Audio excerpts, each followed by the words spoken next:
안녕하세요. 제가 아주 재미난 이야기를 들고 청취자 여러분을 찾게 되어 진심으로 신이 납니다.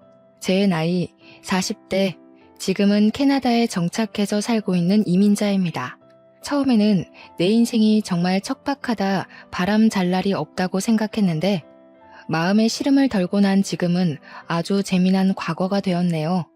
나이 60도 70도 아니고 고작 40대에 산전수전 다 겪었다고 해도 과언이 아닐 만큼 파란만장한 제 이야기 궁금하시죠? 지금부터 한번 털어놔 보도록 하겠습니다. 끝까지 제 이야기를 함께 해주신다면 너무나도 감사할 것 같아요. 제 나이 20대 후반에 결혼을 했었습니다. 그런데 결혼 3년 만에 파경을 맞이했고 지저분한 싸움 끝에 이혼을 하게 되었습니다.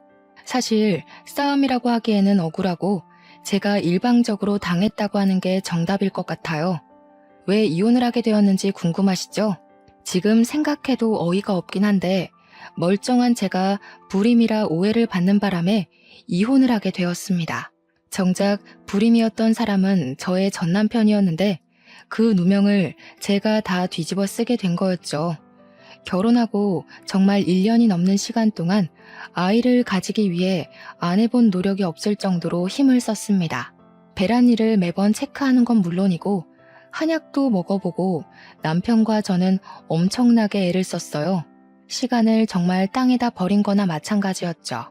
남편과 도무지 안 되었겠기에 병원을 찾아가서 검사를 했는데 제 자궁과 난소의 기능은 100% 정상으로 나왔지만 남편이 문제였습니다. 제 남편은 정자의 기능이 거의 떨어져 있고 정자의 수도 별로 없어서 임신이 어렵다는 불임 소견을 받게 되었어요. 시험관으로도 가능성이 거의 없다면서 이 정도면 고생만 하고 아이를 가지기 어려울 것이라고 병원에서 시험관을 권하지 않았습니다. 나이도 어린데 임신이 안 된다고 하니까 남편은 엄청나게 좌절을 했어요. 그런 남편을 토닥이면서 기운을 차리게 만든 건 다름 아닌 저였습니다. 전 남편에게 그렇게 이야기를 했죠. 우리 둘이서 행복하게 살면 장땡 아니냐고요. 요즘은 애를 일부러 가지지 않는 부부들도 있는데 우리도 그렇게 둘이서만 오순도순 행복하게 살면 되지 않겠냐고 위로를 했어요. 다행히도 남편은 제 마음대로 움직여줬고 우리 둘이서만 행복하게 살자고 그렇게 약속을 했습니다. 거기다가 제가 제약회사 직원이었거든요. 그래서 일이 엄청나게 바쁘기도 했었어요. 제 커리어에 욕심이 있기도 해서 굳이 아이가 필요하지 않다고 남편을 위한 설득을 엄청나게 했죠.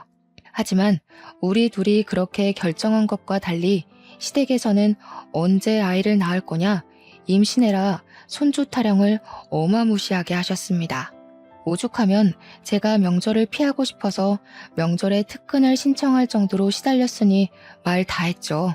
애가 잘생기게 해준다는 한약을 먹는 것은 기본이고 영양제도 매번 몇 박스씩 보내주셔서 집에 둘 자리가 없을 정도였습니다. 점집에도 다녀와 보고 아이가 생긴다는 암자에 가서 기도도 드려보고 정말 별짓을 다 해야 했어요. 남편의 자존심이 상할까봐 차마 시모한테 댁 아드님이 불임이라서 아이를 못 가지는 겁니다 라고 말을 할 수도 없었습니다.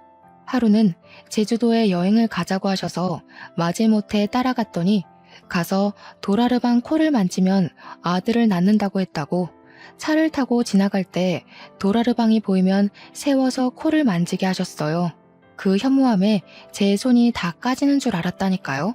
처음에는 저에게 미안하다고 손이 발이 될 정도로 빌던 남편이 제가 아무 소리 안 하고 넘어가는 날이 많아지자 슬슬 제 편도 들어주지 않더라고요.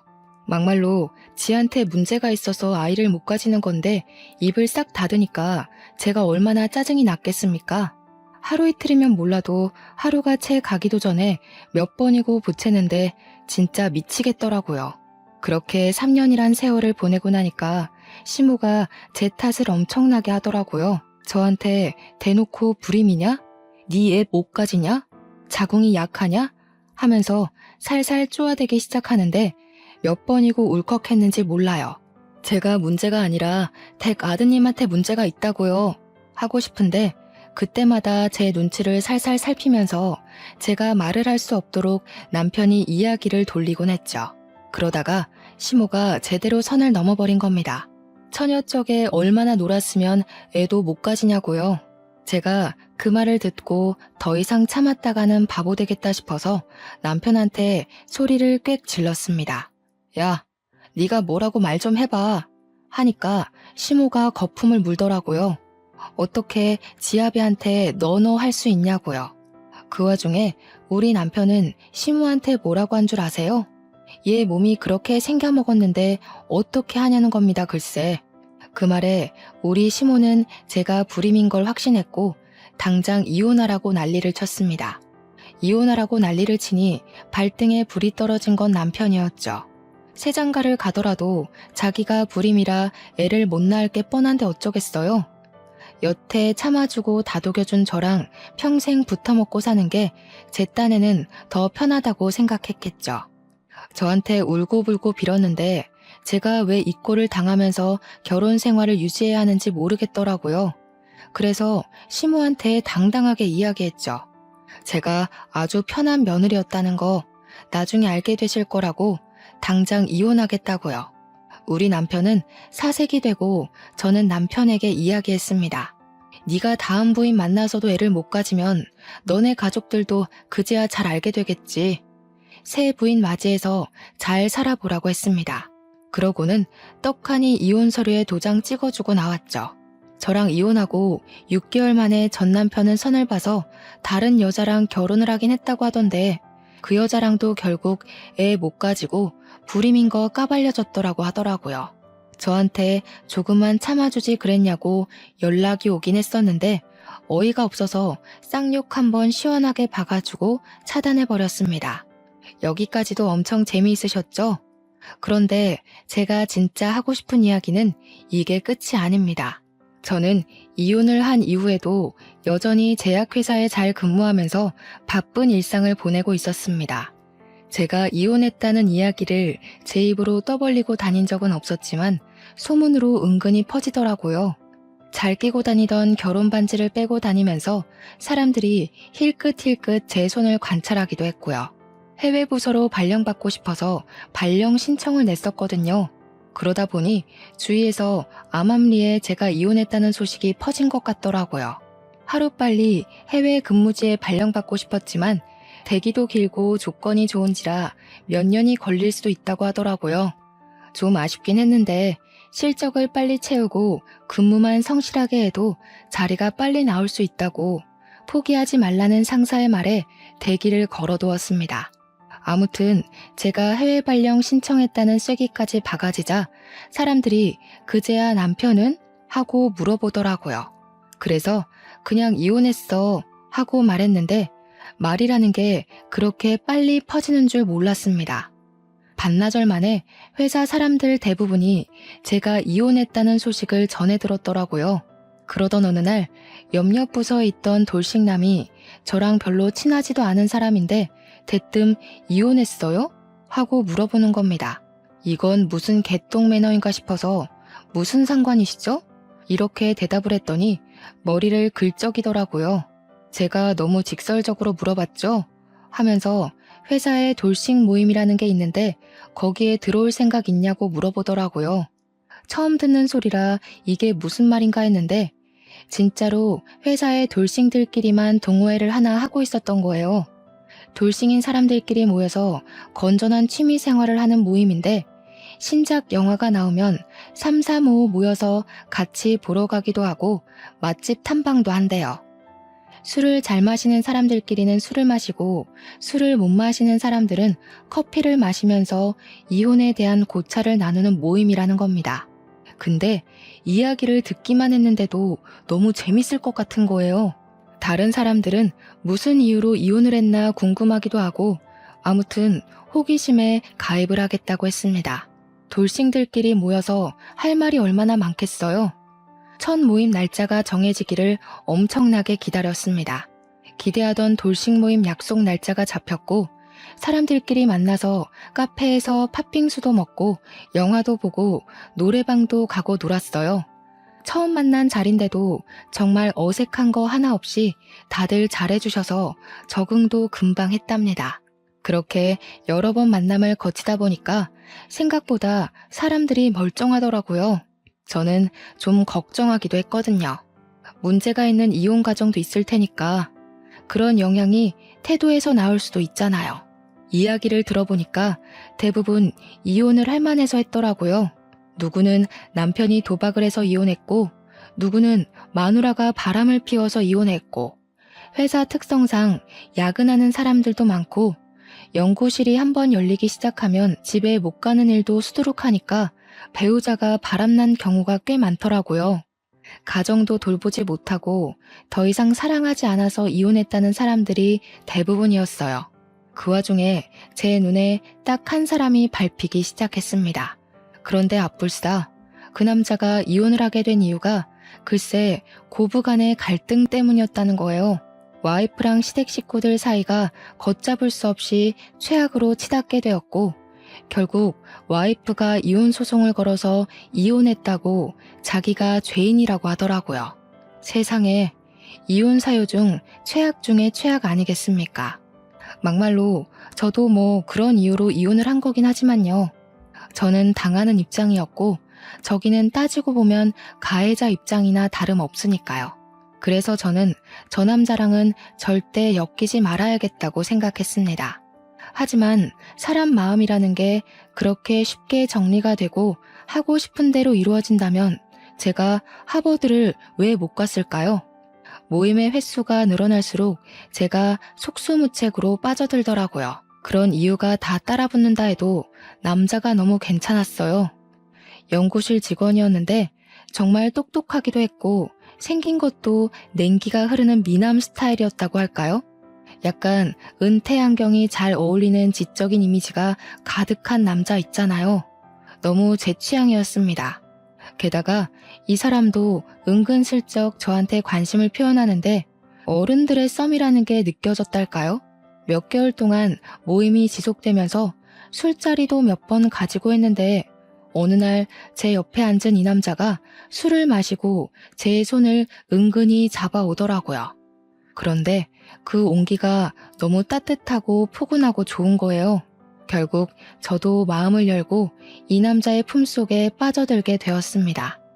그러면서도 마음 한구석에 고부간의 갈등이라는 단어가 콕 박혀서 빠질 생각을 하지 않았어요.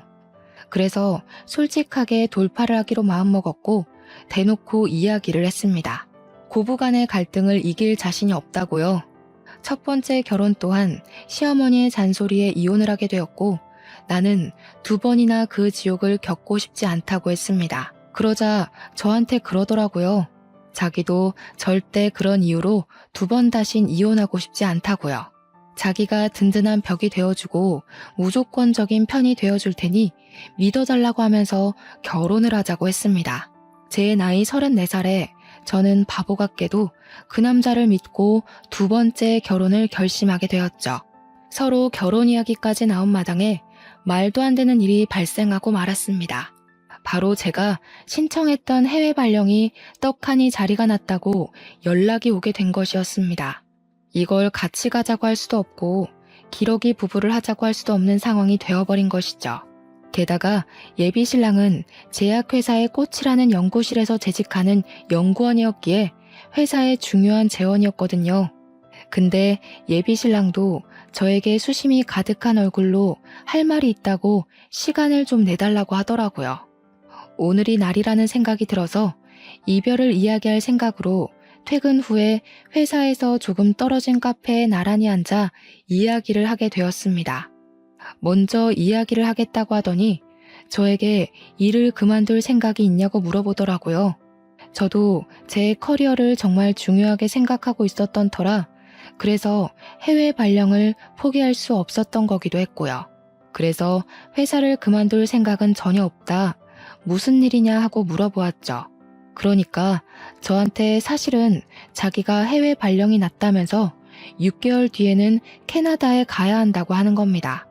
너무 좋은 기회이기도 하고 해외 연구실에서 직접 배울 수 있는 기회라서 절대 포기하고 싶지가 않대요. 근데 저의 발령지도 캐나다였거든요. 예비 신랑에게 이야기를 했어요. 나도 캐나다에 가야 하는데? 오늘 그 이야기 하려고 했어. 하고요. 그러니까 예비 신랑 얼굴이 눈에 띄게 밝아지는 겁니다. 캐나다에 외국 제약회사와 같이 쓰는 협동연구실이 있거든요.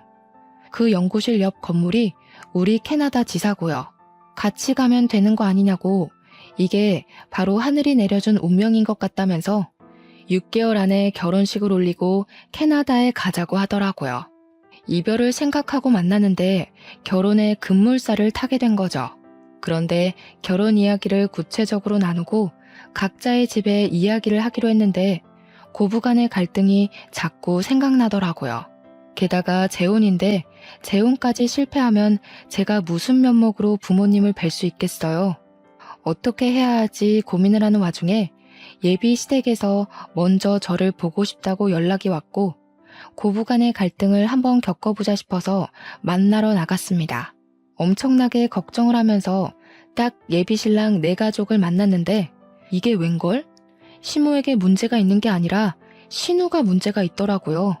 외적인 데서부터 깐깐한 포스가 느껴지는데 얼굴에는 심술이 덕지덕지 붙어가지고 완전 못돼 처먹게 생겼더라고요. 문제는 성격 또한 진짜 못돼 처먹었다는 것이었어요. 시모도 그렇다고 착하고 순한 건 아니었지만 은근히 바보 같은 구석이 있긴 하더라고요. 자기 꾀에 자기가 넘어가는 그런 부류 있잖아요. 저한테 시모랑 신우 둘이서 계속 재혼을 걸고 넘어지는데 자기 아들도 재혼이라는 사실을 까먹은 것 같더라고요. 그것도 고부간의 갈등으로 이혼을 하게 된 거였는데 뭘 믿고 자꾸 저한테 재혼 들먹이는지 어이가 없었습니다. 대놓고 물어본 건 아니고 은근히 돌려서 물어보니까 예비 신랑의 전부인이 악기를 다루던 사람이었다고 하더라고요. 할 줄 아는 게 피리 부는 거밖에 없었다면서 그걸로 괴롭혔다고 신우가 자랑스럽게 이야기를 하더라고요.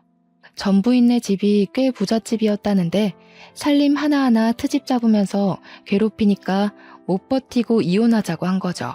그것도 결혼한 지 6개월 만에 이혼을 했대요. 그러면서 저한테 6개월 살고 이혼한 거랑 3년 살고 이혼한 거랑 같겠냐면서 모양 빠지는 건 제 쪽이니까 알아서 잘 하라고 하더라고요. 예비 시모도 예비 시부도 예비 신랑도 아닌 예비 신우가 저한테 그 말을 하는데 얼마나 어이가 없던지. 그러면서 저한테 가풍을 꼭 지켜야 한다면서 한 달에 한 번은 무조건 가족 모임에 참석해야 하고 명절에 친정 갈 생각은 하지 말라고 하대요. 출가 외인은 출가 외인답게 굴으라면서 하자 있는 여자 우리가 품어주면서 재혼시키는 거니까 말 잘 들으래요. 저도 뭐 지지 않고 이야기하긴 했습니다. 신우 되실 분도 그럼 명절에 시댁에 가 있으셔야 하니까 친정에는 방문하지 않으시겠네요? 한 달에 한 번 모임도 꼬박꼬박 하시는 거고요. 제가 알아서 챙길 테니까 출가 외인이면 출가 외인답게 구셔야죠. 그러니까 부들부들 떠는데 그 꼴이 퍽이나 우스웠습니다. 예비 신랑도 저한테 말 잘했다면서 누나가 뭔데 우리 결혼에 감나라 배나라 하냐고 신경 쓰지 말라고 하더라고요. 아무튼 저와 예비 신랑이 6개월 뒤에 캐나다에 가야 하는 걸 양가가 다 알고 있었기에 빠르게 결혼부터 하기로 했습니다. 재혼이기에 식도 간단하게 가족들끼리 올리기로 했고 혼인신고는 비자 문제가 걸려 있어서 먼저 하기로 했죠. 그런데 제 예상 밖의 일이 벌어졌어요. 예비 신우가 생각보다 발이 무척이나 넓은 사람이었더라고요. 저한테 어디 학교를 졸업했냐, 어느 동네에 살았었냐 이것저것 호구조사를 하더니 뒤에서 몰래 알아봤었나 봐요. 결혼식을 코앞에 두고 예비 시모가 저를 부르길래 나갔더니 예비 신우랑 같이 저한테 사기 결혼을 하려고 했다고 혼인 무효 소송을 걸겠다는 겁니다. 저한테 호통을 막 치면서 이야기를 하는데 이게 다 무슨 소린지 영문을 몰라서 가만히 있었죠. 그러니까 예비 신우가 그러대요. 어디 불임인 걸 속이고 재혼을 하려고 했냐고요. 하나뿐인 아들이 대를 이어야 하는데 불임이 웬 말이냐고 소리를 치더라고요. 예비 시모가 가슴을 퍽퍽 펴면서 어디 애도 못 낳는 게 결혼이냐고 신우는 옆에서 야실야실거리면서 이야기하더라고요. 애 낳는 건 축복인데 어떻게 감쪽같이 속이고 결혼을 진행하려고 했어? 이건 사기지. 이러면서요. 지는 애가 둘이나 있다 이거죠. 저도 이야기했어요. 어디서 들었냐고 물어보니까 전 남편네 친인척이랑 신우가 한 달이 건너서 아는 사이래요. 그래서 저도 콧방귀를 끼면서 말했습니다. 하나는 알고 둘은 모르시네. 제가 불임인 게 아니라 걔가 불임이었거든요.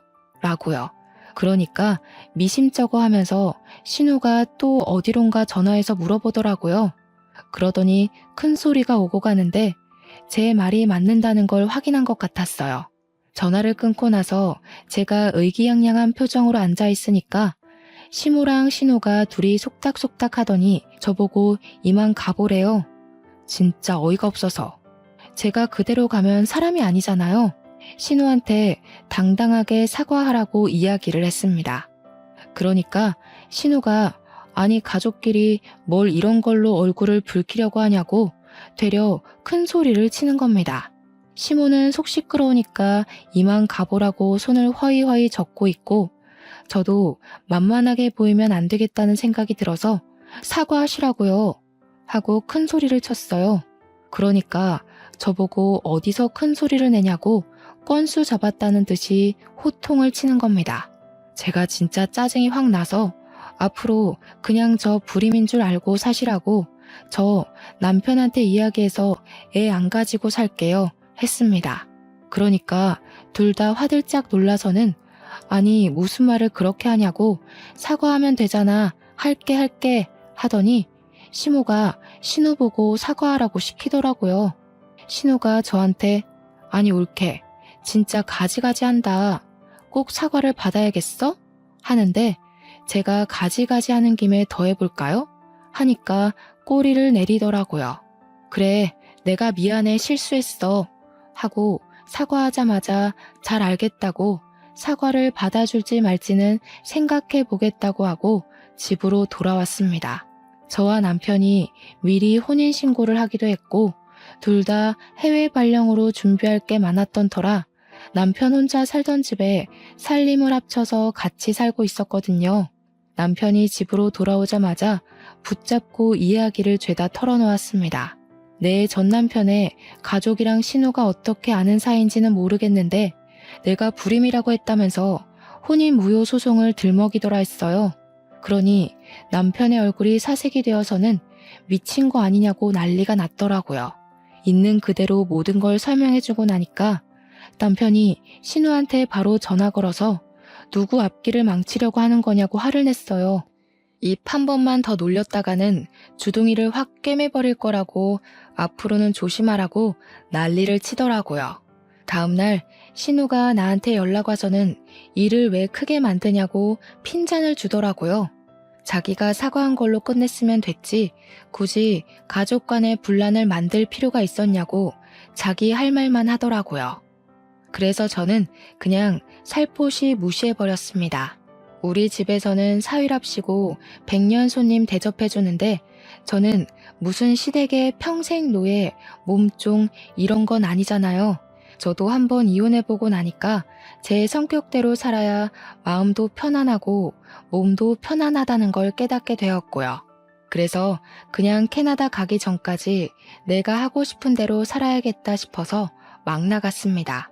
하루는 시모가 나물 반찬 하는 법을 알려주겠다면서 재료 싹 손질한 상태로 들고만 오라는 거예요. 그래서 저는 나물 반찬을 그냥 반찬 가게에서 사갔습니다. 어차피 그 맛이 그 맛 아니겠어요? 하면서요.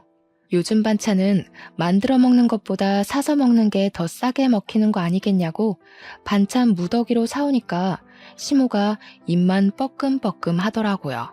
우리 아들은 고기 반찬 좋아하니까 이러면서 고기 반찬 죄다 남편 앞으로 가져다 놓을 때도 저도 좋아한다고 제 앞으로 도로 돌려놓고는 했습니다. 그나마 시부가 좀 깨어있는 편이라서 시모한테 눈치 주시고 제 편을 들어주시긴 했지만 시모는 정말 변하지 않더라고요. 오죽하면 시부가 왜 먹는 걸로 차별하냐고 아들 또 이혼시키고 싶어서 그런 거냐, 사람이 좀 점잖게 있어봐라 하면서 타박을 해주셨습니다. 입이 삐죽 나온 채로 밥을 먹는 시모를 보면서 아주 고소했죠. 아무튼 저희는 착실하게 6개월간 정리를 마치고 캐나다로 떠나왔습니다. 괴롭히는 사람 하나 없으니까 너무나도 평화롭고 좋더라고요. 진짜 대충 3개월 정도 시댁이랑 부딪힌 건데 그 짧은 시간도 너무나도 스트레스였거든요. 전 부인이 6개월 만에 왜 두 손 두 발 들고 이혼하자고 도망을 갔는지 알겠더라고요.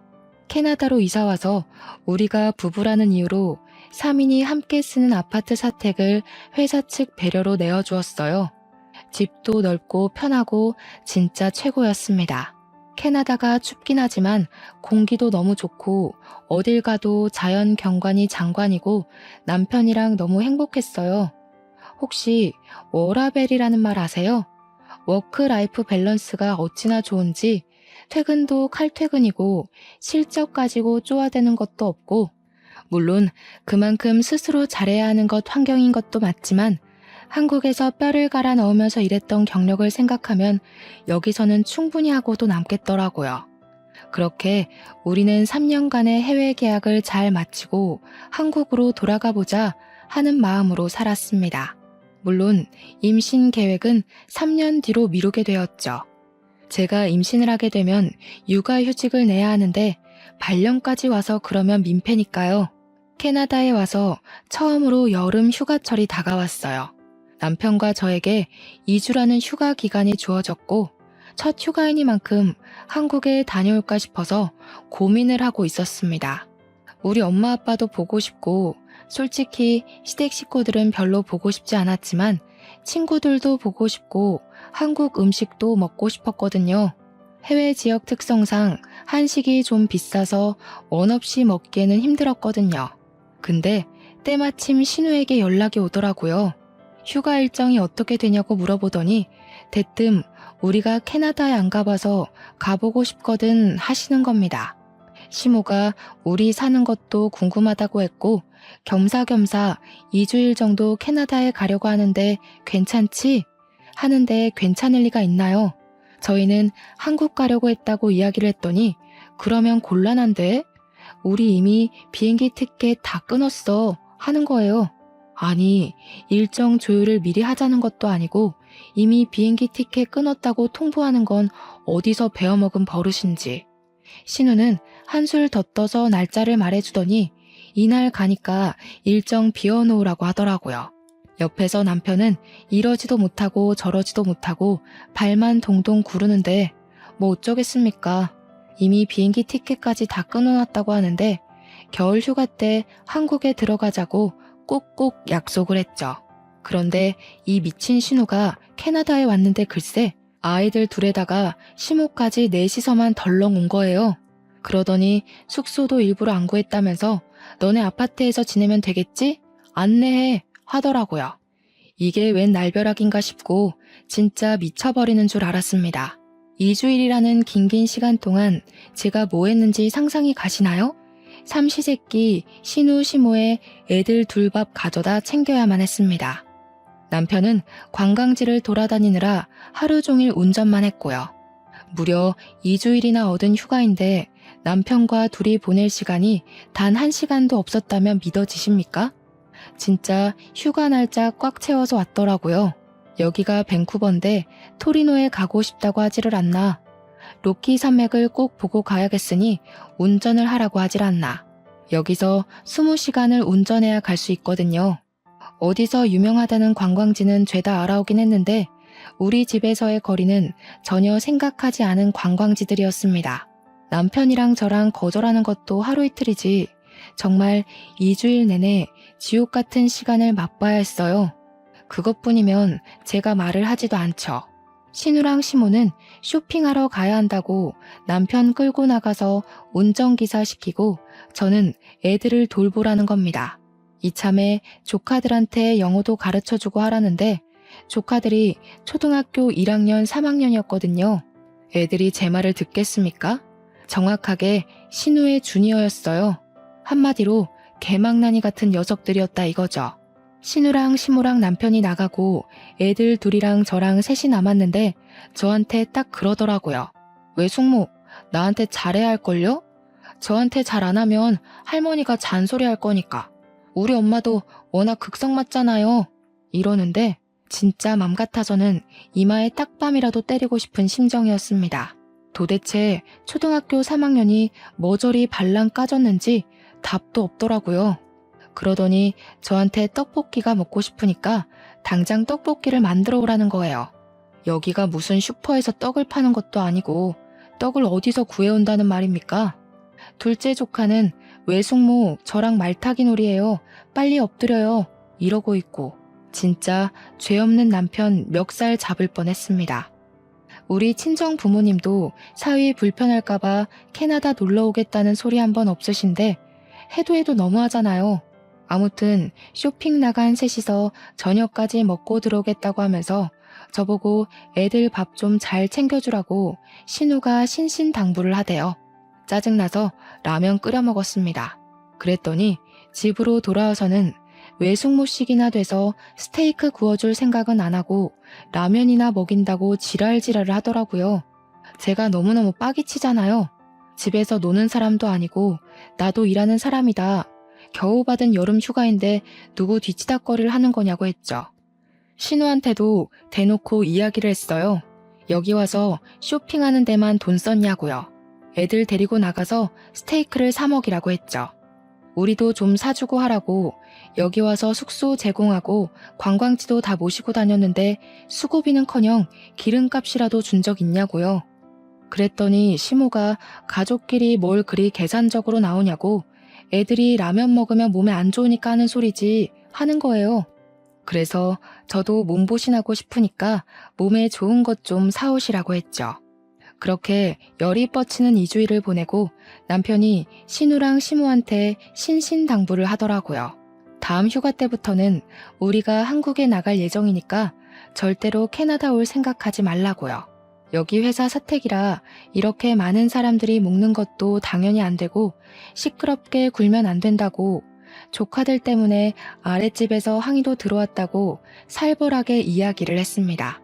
이러면 인사고과에 문제 생겨서 승진도 못할 거고 아들 회사 잘리는 거 보고 싶냐고 하니까 시모가 마지못해서 알겠다고 하더라고요.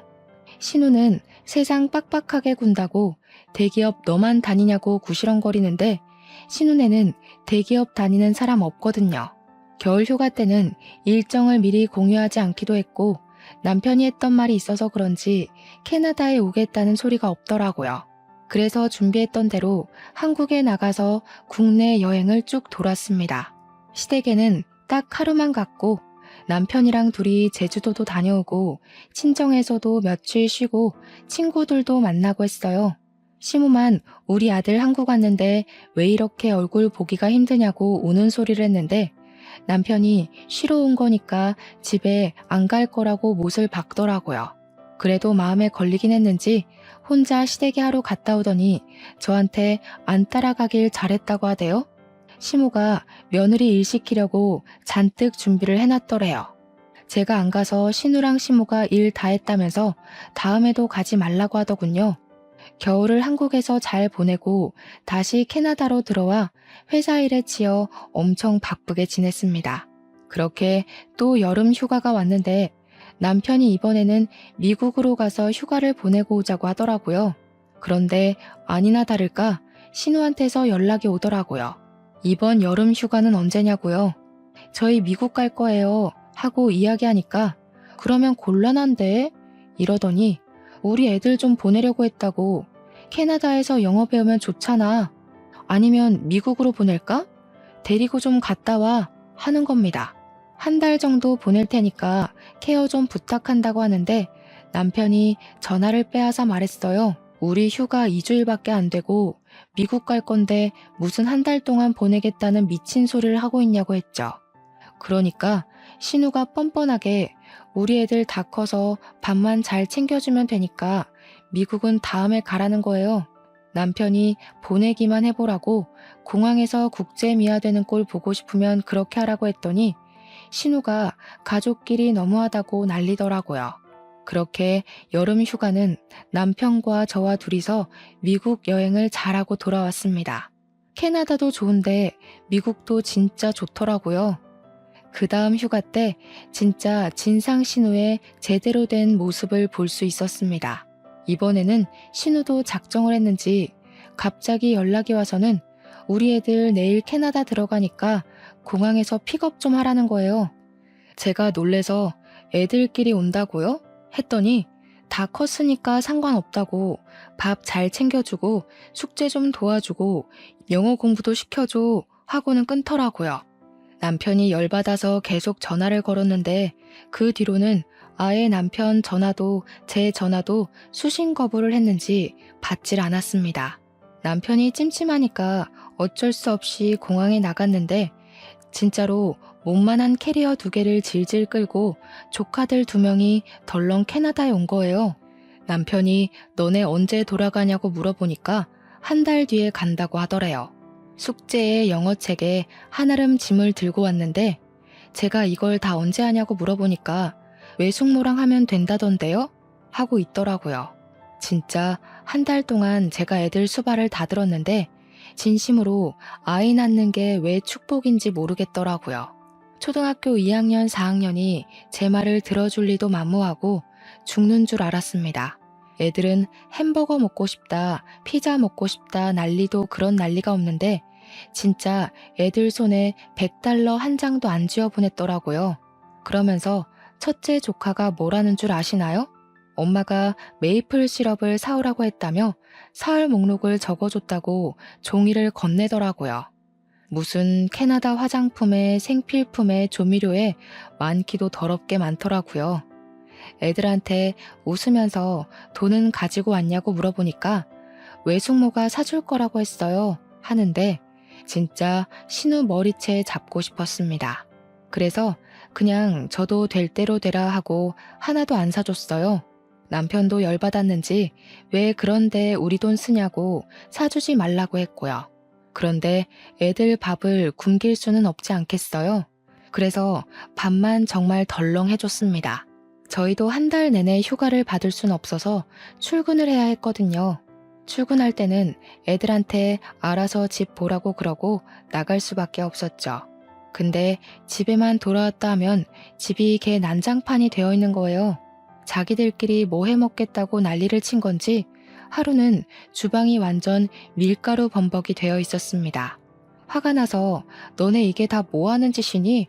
하고 소리를 치니까 쿠키 좀 구워 먹어볼까 했다고 유튜브 보면 다 나온다고 당당하게 말하는데 아이고 두야, 너네가 다 치우라고 청소하는 법도 유튜브 찾으면 나온다고 했더니 조카애가 울면서 신우한테 고자질을 하더라고요. 외숙모가 구박해서 여기서 더는 못 지내겠다고 했는지 신우가 난리를 치는데 그 엄마의 그 딸이더군요. 결국 난리치는 신우 목소리 듣기 싫어서 남편에게 토스했죠. 그랬더니 남편도 쌓아둔 게 많았는지 신우한테 진짜 분노의 지랄을 하더라고요. 애들한테 돈 한 푼 안 주고 캐나다까지 보내는 건 어디서 배워먹은 진상짓이야? 자기들이 집 난장판 만든 건 생각도 안 하고 누구 보고 치우라고 고자질을 해대고 앉았어? 애들이 뭘 보고 자랐으면 가정교육이 이따위겠냐고. 진짜 쪽팔린 줄 알아. 조카들도 남편이 화내는 걸 처음 본 건지 잔뜩 쫄아서는 그 뒤로 착실하게 공부만 하더라고요. 그 다음부터 신우가 휴가 때 애들을 캐나다에 보내겠다는 소리도 쏙 들어갔고요. 저희는 3년 동안의 해외 발령을 무사히 마치고 한국에 돌아가게 되었는데 그즈음 제가 임신을 하게 되었어요. 만삭 때 육아휴직을 내기로 해서 임신 중에도 일을 하고 있었죠. 그런데 캐나다에서 협업했던 외국 제약회사에서 꾸준히 남편에게로 스카우트 콜이 들어왔습니다.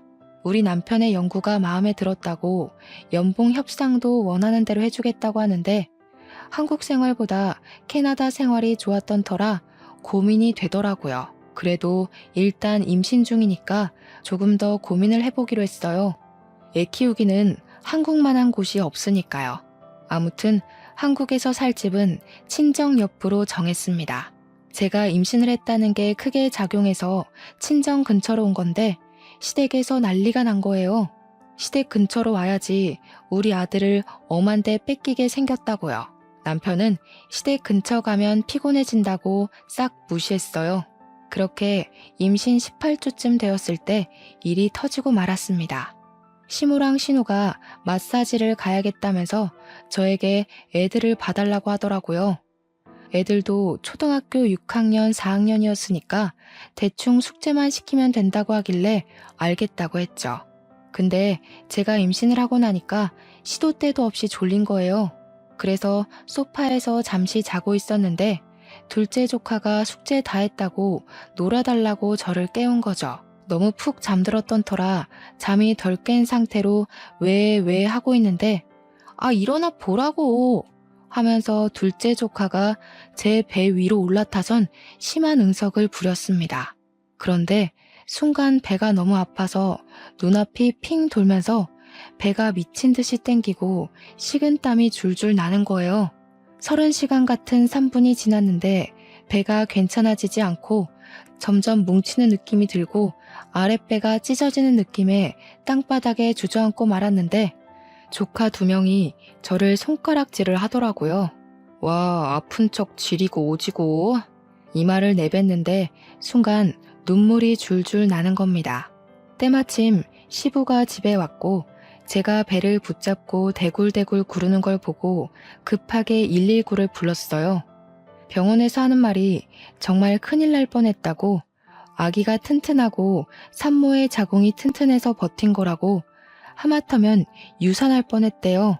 시부가 열받아서 씩씩거리고 남편도 헐레벌떡 오고 시무랑 신우도 병원에 왔는데 신우가 뻔뻔하게 애들이 장난 좀 쳤다던데 뭘 이렇게 유난이야? 라며 짓거리는 겁니다. 남편이 열받아서 씩씩대는데 옆에 서 있던 시부가 신우 따귀를 확 날려버렸습니다. 너 때문에 귀한 손주 잃을 뻔했는데 어디서 뻔뻔하게 그딴 소리를 짓거려? 뺨 맞은 신우랑 시모랑 둘 다 얼어붙어 있었죠.